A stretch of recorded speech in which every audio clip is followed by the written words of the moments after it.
I wanted to kick off first. The news, the passing of a Canadian grocery icon, Galen Weston, and we've lost two grocery icons, and coincidentally in the same amount of time. Yep. In your mind, when you think of Galen Weston, what do you think were his biggest achievements as a grocer, accomplishments, innovation? What do you think he'll be remembered for? Well, first of all, I've met Galen Weston once. The night he was actually inducted into the Canadian Business Hall of Fame, I was actually in the audience, and we were able to meet him. And it was the first time I met him. Obviously, his son was there too, and of course, during that night, you get a sense of what he's done, and read about him afterwards.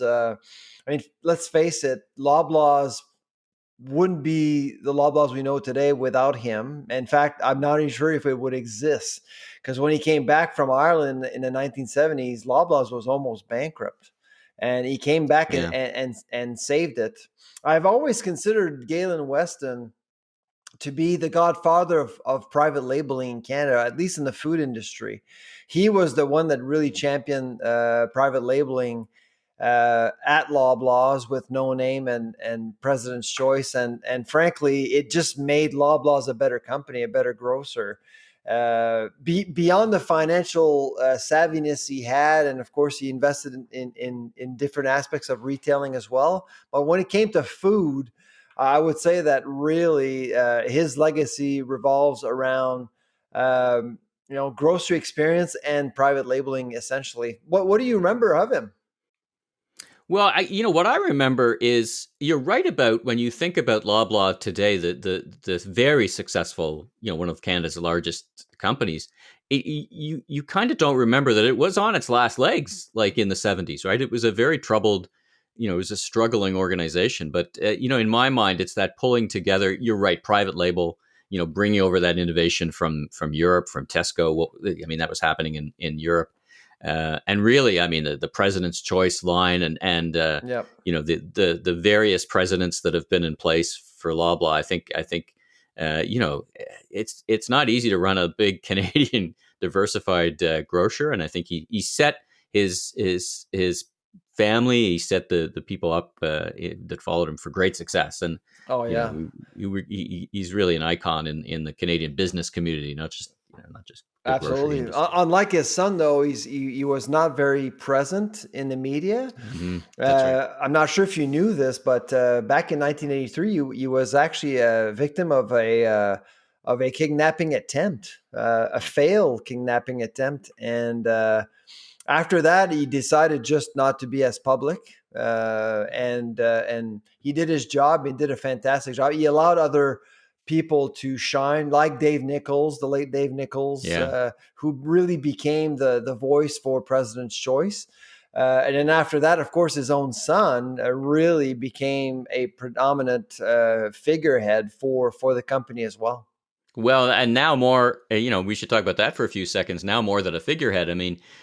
Galen had elevated up to more of the holding company. A lot has happened, right? Selling Weston, Yep. selling the bakery, plus or minus It's selling not sold divisions. yet. Yeah, it's not sold Yeah, yet. yeah, it's not sold yet. That's true. Putting it up for sale, but that is neither here nor there. But a bit of a shakeup, right, at Loblaw, with Sarah Davies retiring early and leaving. I know you were a big fan of Sarah's and the work she was doing. So, new days ahead for Loblaws. And what do you think of the transitions? In some ways, corporate transitions happen all the time.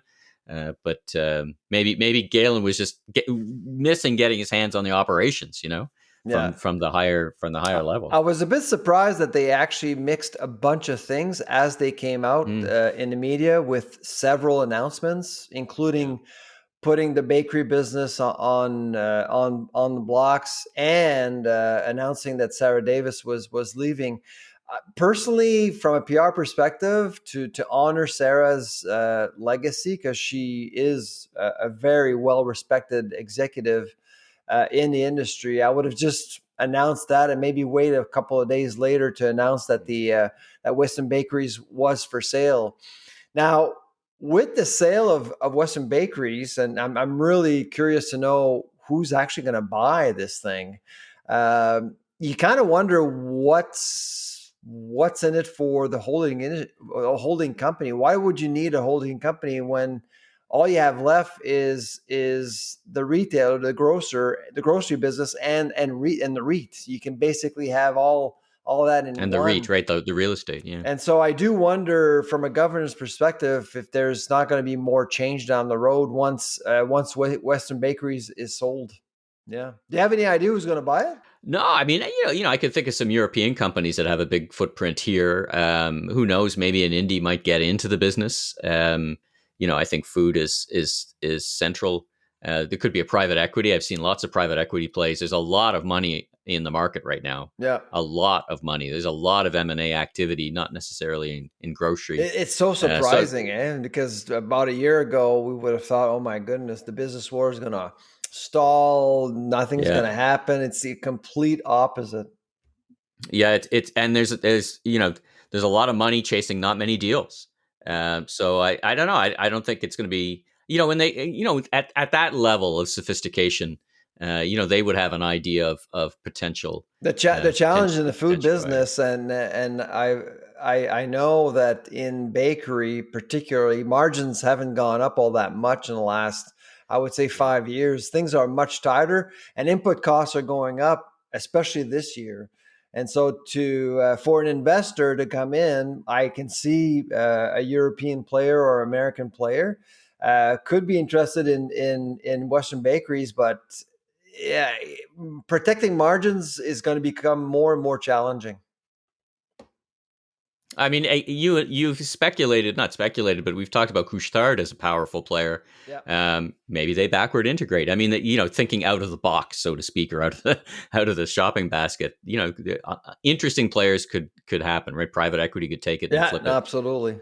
You know, But great, great, and I great don't think legacy we. for Mr. Weston, and yeah, it's been a really horrible month for grocers, losing two key players, historical players, in just 1 month. Yeah. Well, I guess the upside, so to speak, of that is they have such a great legacy, and the legacy continues. Right, the Empire is That's right. such a strong organization; it's well run, and so is Loblaws. Right, so I think if you're going to leave, they've left a successful legacy behind them. And I don't think we've heard, by the way, the last of Sarah Davis. I think she'll be, she's not, she's a sophisticated operator, and we'll see where she winds up.